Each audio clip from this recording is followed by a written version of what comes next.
Get ready dahil may fresh na balita tayo mula sa dagat, may bagong katuwang ang ating fleet sa pagbabantay sa ating teritoryo sa West Philippine Sea.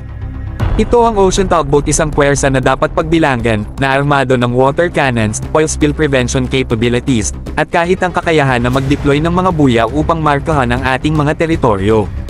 Hashtag, di ba? Pero teka, mayroon pang iba.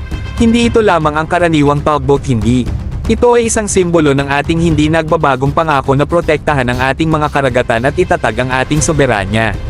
Sa kanyang state-of-the-art na mga feature at versatile capabilities, ang barkong ito ay handang gumawa ng tunay na pagbabago sa ating mga pagsisikap para sa maritime security.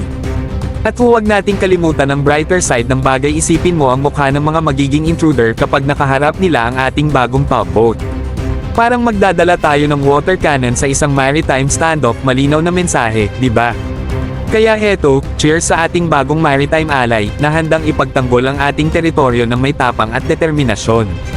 Manatili sa tune para sa mga karagdagang balita mula sa malalim na karagatan, dahil sa atin, ang adventure ay hindi nagwawakas.